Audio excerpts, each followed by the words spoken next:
My name is Major Gregory H. Arabian, and I am a veteran of the Korean-era conflict, and I'm director of the Oral History Project of Post-41 AMVETS, the Corporal Paul S. Masubian Post.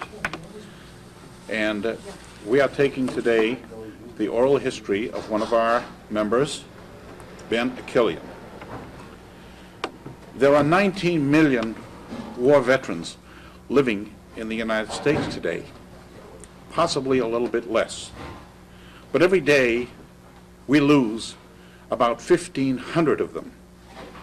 Motivated by a desire to honor our nation's war veterans for their service and collect their stories and experiences while they're still among us, the United States Congress created the Veterans History Project.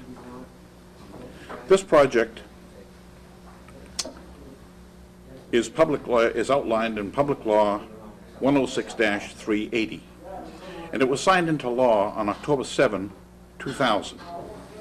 The law calls upon the American Folklife Center at the Library of Congress to collect and preserve audio and videotaped oral histories along with documentary materials such as letters, diaries, maps, photographs, and home movies of American war veterans and those who served in support of them. And today we have to take the oral history of Ben Akillian. Ben, you're a veteran, weren't you? Yes, sir. Okay. And we're going to ask a few questions. I'm going to get out of the picture and we're going to zoom in on Ben and let him tell his story, which is what we call a veteran's story. We're here at Post 41 on Monday, October 20, Monday, October 20, in the year 2003. We have no idea as to who will be seeing this tape, but it is our hope that the tape will provide information, advice, and inspiration to those who see it and who gain whatever information we can pass on through the medium of these tapes and interviews of our members. So with that, Ben, we'll zoom in on you and we'll have you give your story of your experiences in the service. Okay?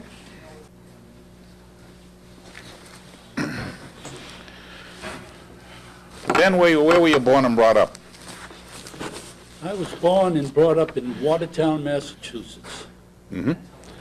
And you attended the Watertown Public Schools? I attended the Watertown Public Schools. Mm-hmm. And where are your parents from? My parents are from Turkish-occupied Armenia, specifically in Marash. Mm-hmm. And did you draft? Were you drafted or did you enlist? I was drafted following my college education. All right. You graduated Watertown High School? Yes, I did. And you went to college? I did go to college. Is that before or after your military service? It was before the military service. Mm-hmm. And where'd you graduate from?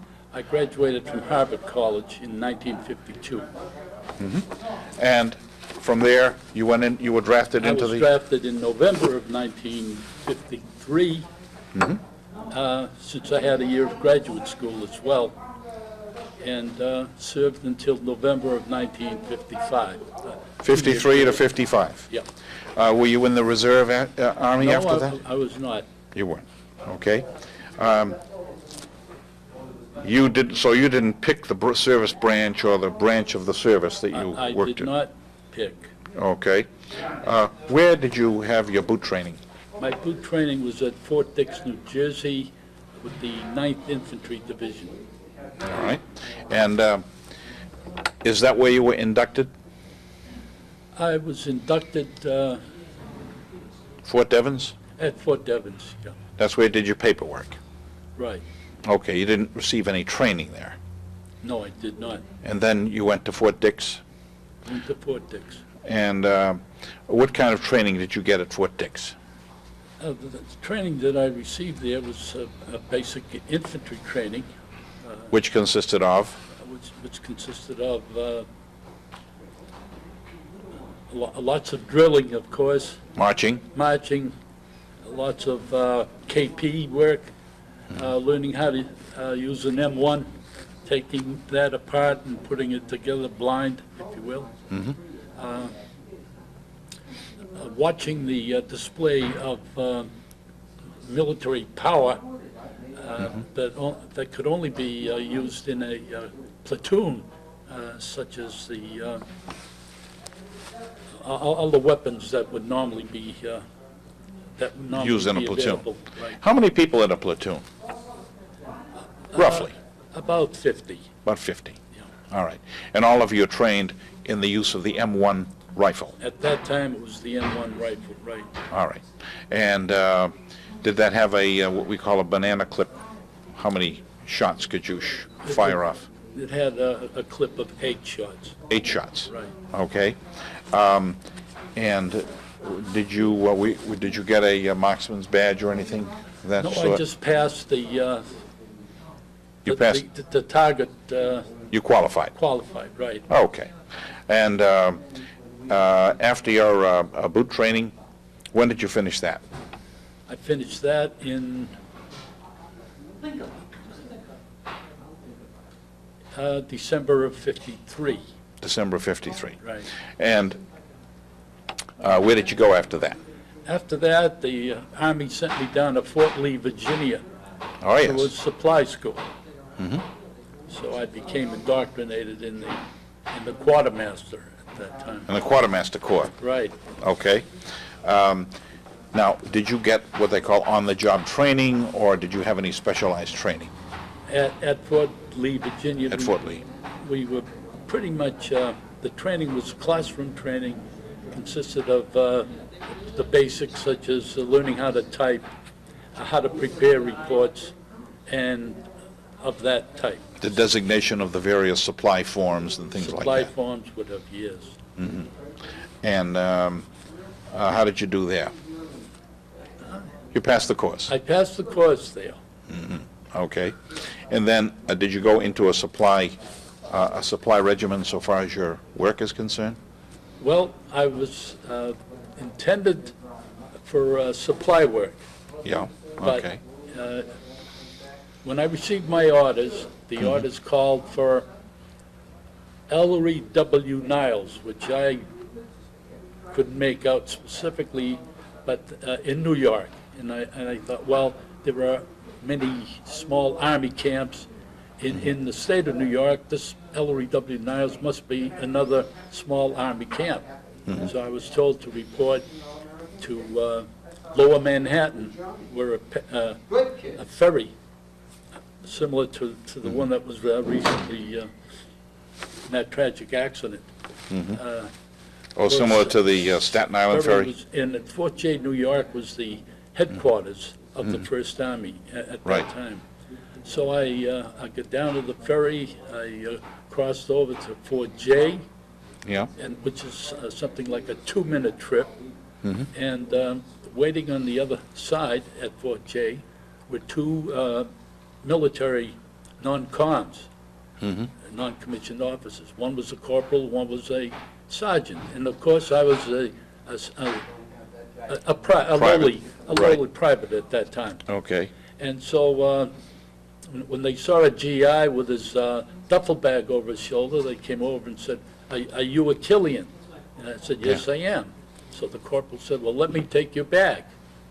And I thought, this is very unusual for a corporal to be volunteering to take a private's bag. So I gave him my bag, and I went over to the staff car that was there, and the sergeant opened the door of the rear door of the staff car for me to enter. I thought, well, what's going on here? This is highly unusual. I'm the only one here. Yeah. And it looks like I'm getting VIP treatment, but I knew better than to think that that was the case. Yeah. So what happened? So I got in the car and we drove along the ocean front. And all of a sudden we stopped, and I looked about 100 yards off, and there was an Army ship called the USS Ellery W. Niles. And I was completely taken by surprise. And the explanation for my VIP treatment was that the military, the MPs, when they were on duty at night, they could come by the ship, enter it, and feast themselves on all kinds of a good chow. Therefore, they treated the crew accordingly.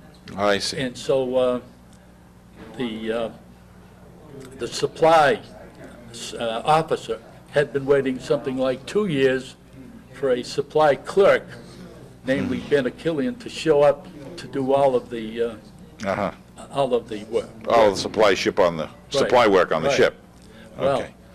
needless to say, I was sick from the moment I stepped aboard the Ellery W. Niles. Now, this was considered to be ideal duty because many ex-merchant marine were satisfying their military obligation by serving on this ship, which functioned to travel up and down the East Coast, looking for underwater communication cable, which had been spliced by the larger liners, pulling that cable up on deck, splicing it and repairing it, and tossing it back overboard. So it was Yeah. it was good. The pay was governed by overseas pay because we were beyond normal continental limits at times. Okay. And so here I was on the ship. You were on you were on ship. You were a And soldier on ship I duty. was a soldier on ship duty. Okay. How long did you last at the Ellery Niles? How long did you stay there? Well, as long as it took to get down to Virginia for our first stop and to get back to New York. Oh, so you plied the coast I did. from New York all the way down to Virginia. And I developed a very unique reputation Uh-huh. by the other members of the crew who could see that I was very sick, that I never reported to my supply clerk job, and what were we going to do with this guy? So you developed seasickness. I developed seasickness Uh-huh. to the point of wanting to throw myself overboard. Oh, yeah. All right. So, what I finally decided to do to help myself was to find a balance point on the ship where I wouldn't feel the tugging and turning and moving of the ship as much as... What kind of a ship was this, Ben? It was an Army Signal Corps ship, approximately the size of a destroyer. It had a crew of maybe 50 to 65 men on it.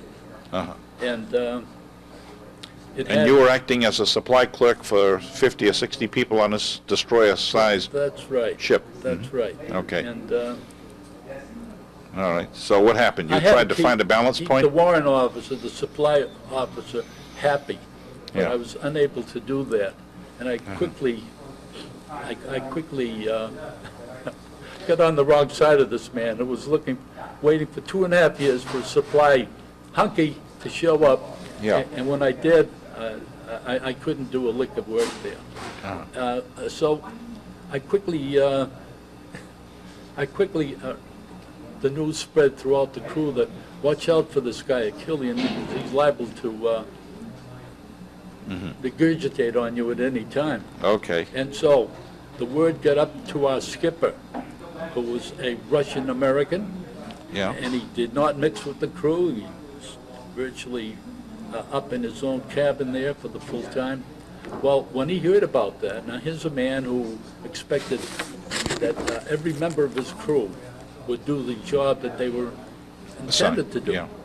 And he said, of course they would, because they loved my duty on my ship. Why wouldn't they? So he called me, went up to his cabin, knocked on the door. He says, Akillian. I says, yes, sir. He says, come on in. He says, what's this I hear about you, in his Russian accent? Yeah. I says, well, sir, what you hear about me is true.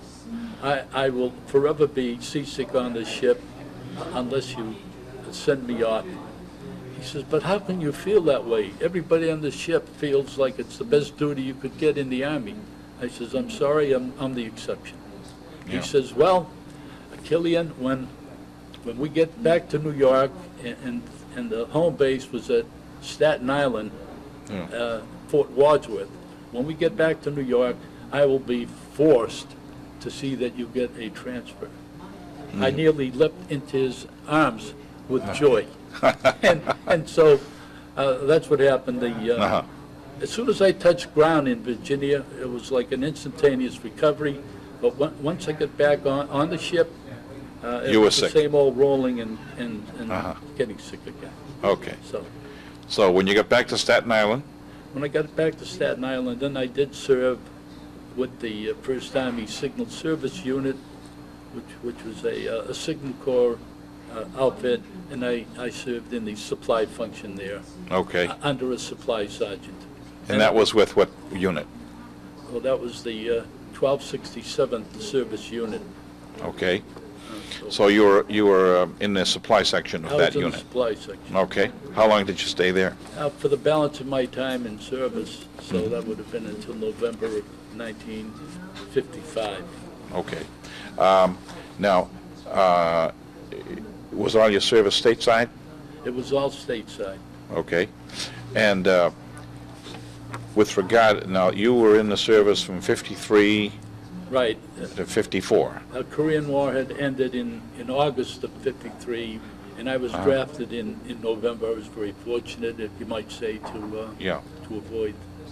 But Yeah. and then 2 years later, November '55, excuse me, is when I was discharged. So all of your service was in New York? All of it was in New York. Right. All right. Tell me, during this period of time, did you learn the supply routine of the Army? I did because I had to. I had a veteran, an RA supply sergeant, Uh-huh. who was having constant skin problems, and he was hospitalized for weeks at a time. So the only other person there to do the work was Ben Akillian. What are the most important lessons you learned in the supply, in attending to the supply of your unit? Well, the most important lessons are treat everybody, if they have a need, treat everybody alike in regard to their needs, so try to take care of that. Of course, everybody in supply wants everything yesterday, Well, that's right. There's and they a lot- want an oversupply of what they want. There's a lot of pressure on you to come up with Come up with items of supply that you don't items of have. supply that you don't have, right? Yeah. And where would you get your supply from? Well, I used to, let me give you an example. For our laundry, I used to have to get back on the ferry and cross over to Brooklyn from Staten Island. And I went to the Brooklyn Navy Yard and exchanged our dirty laundry for clean laundry, I see. and brought that back. Other items of supply would be requisitioned. Now, laundry would be an item of supply. Laundry would be an item of supply. Like T-shirts, underwear, uniforms, All of that, things right, like that. The wash. Yeah. And the Navy Yard would give you, I would go over there and exchange it. I had my little Army truck that I'd get up onto the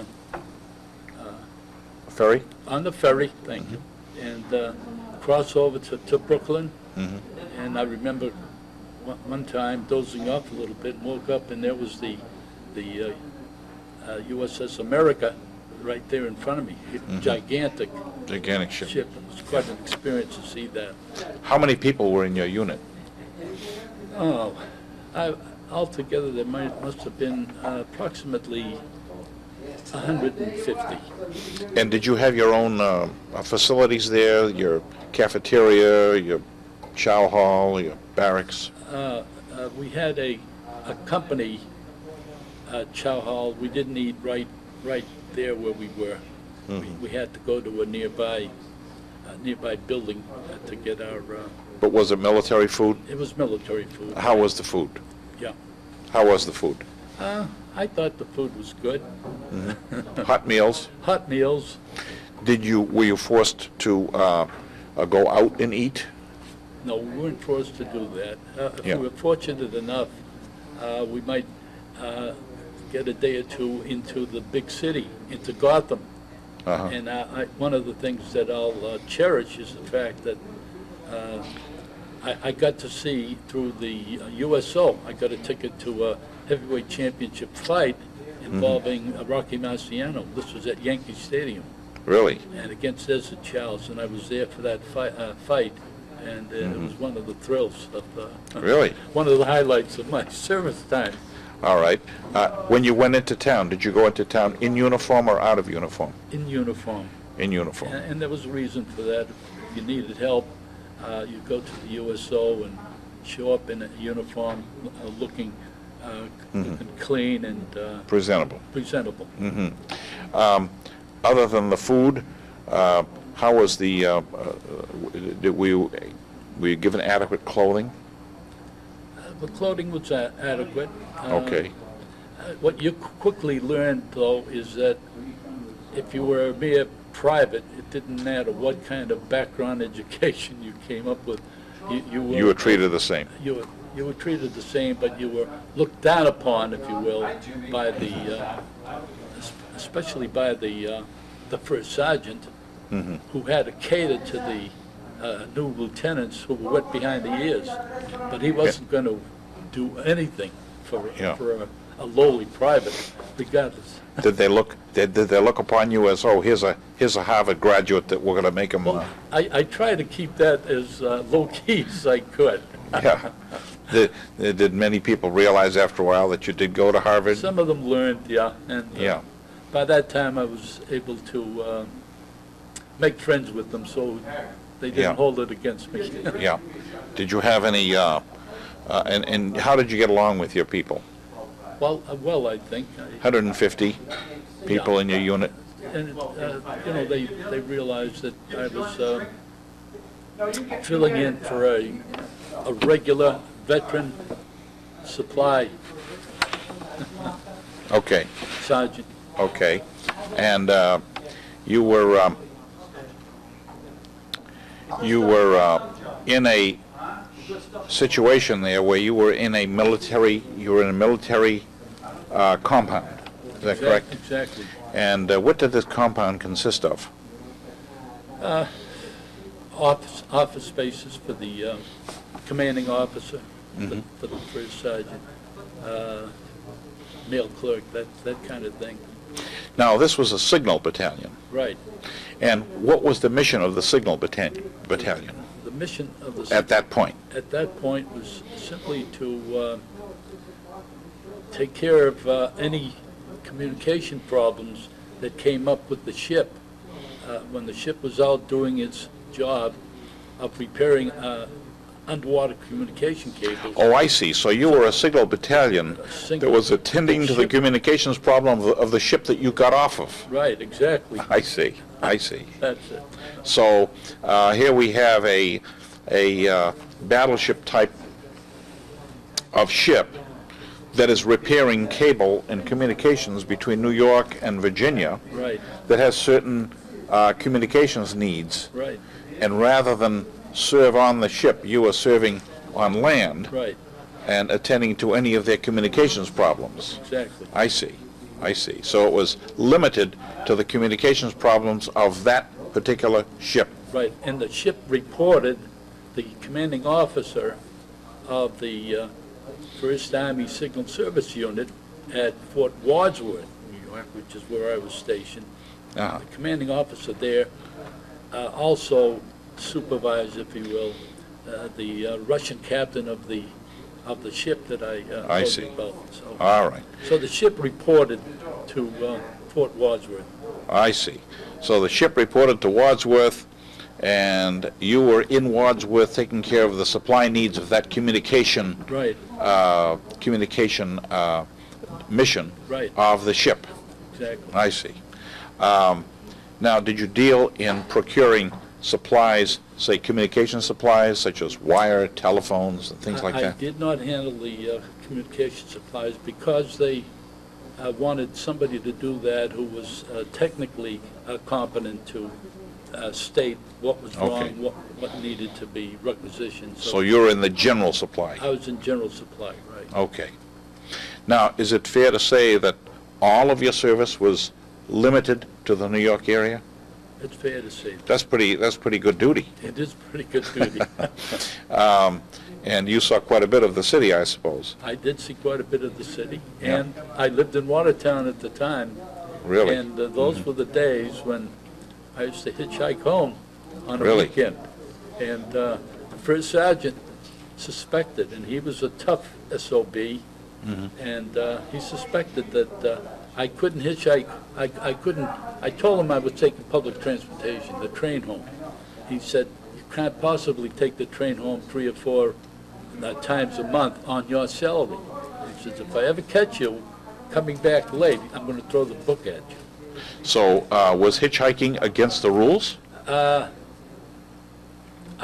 guess. Or was it against the rules because it may make you late? Well, it was against the rules because it made me late, and But they didn't want you hitchhiking. no, they didn't want me hitchhiking. I see. It's if you were in uniform at that time, we're talking 1953. What is it? 74, 75 years. If you were in uniform, people who were in a vehicle Yeah. were very apt to stop and give you a lift. So it wasn't just one car trip from New York to Watertown, Mass. There was a number of them. A number of stops. I know, because I was in the cadets at those time, Yeah. and when we wore our cadet uniform to ROTC, I always used to hitchhike back and forth. Oh, good. Nobody I'm glad told to- me I couldn't hitchhike. I'm glad to hear that. Good. Okay, so when you came to Watertown, you were with your parents and all? Yeah. Yeah. And you were able to spend a night, 2 nights? Yeah, and then I had a brother who passed away now, Uh-huh. but he would drive me up to Route 20, Uh-huh. which was a main Yes, main thoroughfare. main. I think that's the thoroughfare. Boston Post Road, isn't it? That's right. Right. And I started there, and the old thumb would come out, and And you'd be all right. I'd be on my way. Yeah. Okay. Is there anything that you learned in the Army that you used in your later civilian life? Any traits, any lessons, any... The traits and lessons are that basically it's if you've been educated so that you're able to lead, if you have that trait about you, then I think you should take advantage of that. I think the Army would benefit from it, rather Right. than simply go in with the idea, which is what I did, of going in, doing what I had to do, and getting out as soon as possible. Right. I think I missed the boat in not trying out for You should have tried to lead. OCS. OCS. Were you offered OCS? Well, they looked at my record and asked whether I was interested, and I said no, I was not interested. Uh-huh. Now, you received a deferment to finish your college education. While I was, that's right, while I was, Yeah. Now, when you went into the service, did you have the idea that, well, I have to serve to pay off my deferment, or why do I have to go anywhere? What kind of attitude did you have when you went my into the attitude service? was to be very grateful for the fact that the war had already ended, and to go in and do whatever they wanted me to do at that time. You didn't have any regrets No, or protests or anything like no, that? not at all. Okay. Because some of the men that I met in service, we became very fast friends. We stayed in touch for many years thereafter, and you got to know how life was for them from wherever Yeah. they came in the country. Where were these people generally from that you served with, these 150 people in the signal battalion? Basically from the northeast. They were from the Northeast. Country, yeah. Yeah, yeah. And of course, they were merchant marine, and they loved what they were doing. Really? To satisfy the military obligation. And I said, well, my hat's off to you. So on this ship, there were merchant marine men? Basically, yes. Okay, and you were one of the few people from the Army. Right. And with any Navy? When I say merchant marine men, they had been merchant marine, and when they entered the service, they became military. Oh, they became military. Became mil- So it was a became Navy mil- ship. Right. Okay. So, Because it seems rather unusual to have an Army personnel on a battleship. that's Now, true. So you had no other, anything that stood out in your mind with regard to your service, other than you did your job? I did my job, right. Okay. But, I was so fortunate, because what did that do for me when I went back home, when I had all the benefits of the GI Bill, which allowed me to, for example, purchase our home, Yes, which we would not otherwise been able to do, my wife and I. yes, you had the GI Bill. Did you have, let me see, you didn't have any educational benefits, did you? Or I did you? could have You could have, but you had didn't. some. But you had already used them. I already used them, right. Okay. So, But you did use the GI Bill to purchase your home, right, that was Yeah. a great benefit there. and that's, Just to be able to say that, I was in the military. I was very, very fortunate in that I did not have to enter combat, but I did whatever was expected of me. And right. Which is very good, because today we have so many people that are regretting having gone in and so forth, and, they have families and they do want to come back, and Yeah. you went in, you did your job, and you got out. Did you get married while you were in the service, or after? No, afterwards. Afterwards. I had two brothers who had served in the Second World War, and they set that example for me. Who were they? Two older brothers of mine, What were their names? Sarkis, and the other one was Stephen Newbar. Now, a third brother, we had no father at the time, he had passed away. A third brother was given a family deferment, if you will, like a head of family, because he was working at the Four Rivers shipyard as a welder, doing, Oh, yes. in Working with the defense work. Victory ship, Right. things like And that. so he was deferred for that reason. Uh-huh. But he did not get the GI Bill for it. And, Right. And he Right. missed out on the benefits when he was doing very important work. Now, which brother went into the service? There were two of them. Sarkis? Sarkis was in the Navy, Yeah. What did he do? and he was a cook. He remembers cooking for like 1,000 sailors. He remembers. Is he still around today? He's passed away. Okay. He's an Alzheimer's victim. And your other The brother was Newbar, is it? Newbar, who was still living, thank God for that. He was in the Air Corps. Well, at that time, it was the U.S. Army Air Corps. Yes. Right. And so What did he do? he ended up as a company clerk. That was his duty. He Administrative. became a sergeant, and Okay. and And where did he but serve? he was trained to be a bubble gunner. Turret gunner. A turret gunner. Yeah. Turret gunner, right. Uh-huh.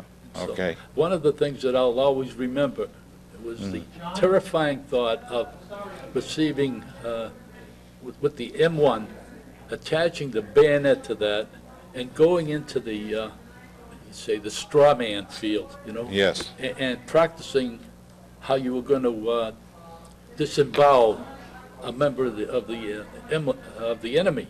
Yes. And just that very thought alone was just overwhelming. But you didn't have any training in doing that.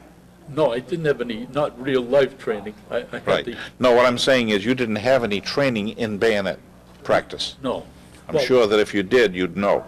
You wouldn't have any problem Well, with if that. it was their life or mine, I'm sure I would. Absolutely, you would know. Yeah, I think it was General Patton that said that once you see your buddy's head off or disemboweled, you'll come to know Yeah. what you have to do. that's very true. Yeah.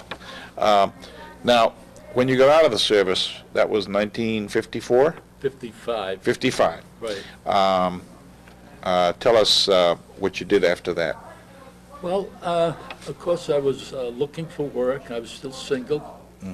And those were the days when the fact that I was a Harvard grad didn't cut any ice with anybody. Really? All it meant was that, hey, this guy is overqualified, he's going to want too much money, I did not want to relocate. I wanted to remain in Watertown with my family regardless of job opportunities elsewhere. Uh-huh. And so I finally got into the private sector very briefly, meanwhile having taken what's called the Federal Service Entrance Exam to get into federal government work. Right. And so I was hired into the federal government doing basically background security investigations Okay. for a time. Was that for the FBI or Treasury? Or? No, it was for the so-called Civil Service Commission, which served as the personnel arm of the government. How long were you with them? Just a short time, because again, I was transferred to Hartford. That was a major move for me to take, Hartford, Connecticut. My mother was elderly. She had diabetes and needed to have the insulin twice a day. She could not administer that to herself. And so I felt that I should be back home helping her. She was in Connecticut? No, she was in Watertown. Watertown, And okay. I was in Connecticut, and I'd come home each weekend. Okay. So you were still with the government? Yeah, and then I did find another job. I did go to the U.S. Army Natick Labs, Oh, yes. and started work there, and I met my wife there, as fate would have it. So They have a pretty nice facility over they there have at a the nice Native facility Labs. there, very Yeah, nice. yeah. I could have remained there for my entire government service, but I needed to. Now we were having children. We had a couple of children and one on the way. Where were you living at that time? A good question. I was living in Ashland, Mass., which is still my current home. Did you find that your service helped you get these subsequent government jobs? I think it did. I think the education really came in handy at that point. And the fact that you were in the And service? the fact that I was in the Also service, helped. because if there was going to be any reduction in force in the government ranks, Yeah. you were always placed in a separate category of availability. In other words, they couldn't reduce you until others who were had less prerogatives. So how long were you with the Natick I Labs? stayed there about 7 years. Very, very nice, enjoyable. And then I had to move, looking for promotions. I moved, went to Boston for my work. I worked at the many agencies after that. I was in the management and budget business, which is what I was Trained to do. trained to do. I worked for the Internal Revenue Service. I moved on to the NASA laboratories in Kendall Square, Cambridge, and that was supposed to be the cat's meow. Well, in a matter of 5 short years, President Nixon closed that place down because he wasn't getting enough political support From Massachusetts, Senator Kennedy. So there, I moved on from there to the Governor Volpe, became head of the former Governor Volpe, Yeah. became the head of the Transportation Center, Right. and then I left there and went to work for the Department of Housing and Urban Development for 20 years, which is Yeah. finally, after 37 and a half years Yeah. of a career, I called it quits. So Yeah. we raised 3 children. We have 3 grandchildren now, and Are any of your children or grandchildren or relatives in the service? Have they? no, gone- they were fortunate to, Because now we have a to avoid volunteer that. army, don't we? right. Yeah, yeah. And have you ever told them about your service in the army? Somewhat, yeah. I think they all know about the blanket. I did mention the blanket matter. I was trying to, when I was on ship, I tried to find a very level spot in the ship. This is on our return Yeah. from Virginia to New York. So I got this chair. I sat down just before the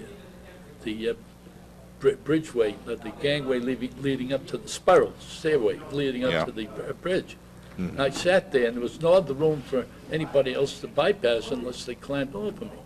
So I put the blanket on top of me, and I started to feel pretty good. Maybe it was all psychological, but Yeah. I thought, this isn't so bad now. Well, in the short time, there were 2 men coming to report up to the bridge for work.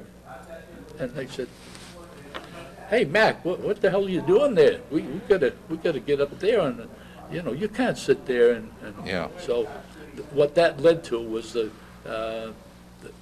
spread of the gossip, if you will, all around the members. To the captain. And it got up to the captain, and that I received the real honor and distinction of being one of the few people ever to Well, off the ship. Oh, I With an see. audience. You were sitting there as the point of least roll of the ship. Exactly. I see. Exactly. So you really are not, you're not set to go into the Navy at all, Oh, are you? no. I was getting set to write a letter to, thank, bless his soul, was Senator Kennedy, John Yeah. F. Kennedy, Yeah. saying, "What can you do for me?" You don't mind serving your country, but if you have to upchuck every day, that's a little bit too much. Especially when you're not eating. I see. Yeah. Okay. While you were on the ship way back when, going back a little bit, did you eat aboard the ship? Did you have? No, very, very little, although the food was regarded to be excellent. But they had facilities to They serve had you. cooks there, and as I mentioned, the military police who Yeah. policed the area and came aboard at night to quench their thirst and eat their So meals. they used your ship as a watering hole, Absolutely. or to take from the ship what they could get, And- rather than go into the office mess or any place else. Exactly. And So and the- in turn, they just treated all the members of the crew, I see. VIPs. So there was no discrimination on the shift, as if they wanted to eat on the ship, they could eat on the ship. Exactly. Yeah, yeah. Crooks were good. Okay. How did you get to be a member of Post 41? Oh, that's a very good question. How long have you been a member of the Post? Probably 4 to 5 years. Mm-hmm. I know some of my good friends were here. Elliot Venetian, when Elliot was a kid, and I was older, a few years older Right. than Elliot, Right. and we lived nearby one another. And as he matured, grew up to be a responsible citizen, he just amazed me with his abilities and how far he had gone. So Elliot was definitely a force. Other members of I didn't know you until I became a member. Other members that I knew were Eddie Safarian, for example. Who proposed that you be a member of the Post? Any idea? Leo? Let me think about that a little bit. Well, did you come here first as a guest? I did come as a guest. I wanted to try it out. Yeah. And Okay. Jimmy Adekin was another one who said, "Why don't you come?" But I just thought, let me be very honest about it. I had heard so much about the chow. I had heard so much about the Yeah. the khima and the losh kebab and the pilaf. I couldn't believe when they were telling me that men were preparing the food. Yeah. And I've used to all my life, your mother, your sister, with some right. female member of the family would do that kind of thing. How does the food here compare with the food in the service? Well, this is the best food that I've ever had in my life. I mean, my family food was very, very good. Yeah. And how about the camaraderie with some of the members? Camaraderie, I think, is another strong Right, strong right, reason. right. So you're aware, of course, that we have somewhere around 160 members of the Post, where most posts are declining in membership. We're gaining in membership. It's fantastic, yeah. Have there been any questions that I should have asked that perhaps I haven't gone over? No, I think you've done a very thorough job. Okay. Now, your leaves were mostly hitchhikes to Watertown. You don't have any photographs or anything you'd like to add? Memorabilia. Okay. I had a lot of Yeah. photos from basic training.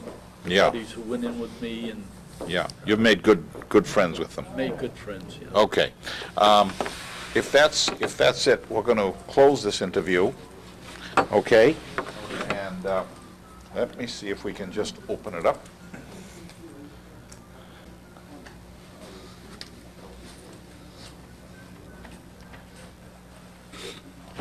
Okay, if that's no more, I'd just like to point out one thing. You see, we have a collage in back of us, Right, which shows all of the members of our post. right. And we have the American flag, the post colors, the state flag, and of course the Armenian flag. Right. And one of the reasons that we take the interviews of our members before this setting is to integrate them into the, and show them as one of many members of this post. And the fact that we serve our country while we are proud of our heritage. Absolutely. So what I want to do is thank you for participating in the Oral History Project, Ben. Yeah. And we will hope, we'll close this with the, I suppose, the feeling that freedom is not free, that freedom has a price, freedom has a sacrifice that has to be made in its name. People have to serve time to secure this country and to pay the price of the freedoms that we enjoy. Absolutely. Agree to that? And we would hope that succeeding generations, anybody who might see this tape, will be able to learn the lesson of getting along with people no matter who they may be, because we all have a common goal and a common mission. And that mission is to pay for the freedoms we enjoy. This country is the only country in the world that has so many different people from so many different religions and callings, yet we all enjoy the same freedoms. Absolutely.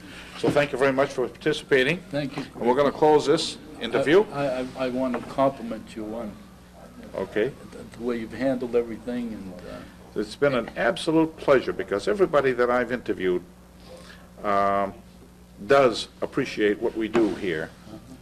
And it's been a pleasure for me to spend as much time as I can in getting every member interviewed. That's the important thing. well, To get the idea as to how they feel about the service, how they feel about this wonderful country that we serve. It's a wonderful, wonderful country. And for one who has served abroad, you learn the value of this country by actually being abroad. sure. And I think it's just a wonderful thing to preserve this kind of history for generations to come. Absolutely. Thank you very much, and this is Major Greg Arabian, Oral History Director of Post 41 AMVETS, the Corporal Paul S. Masubian Post in Watertown, Massachusetts, thanking you for this time. Thank you very much. We'll end it Greg. right here.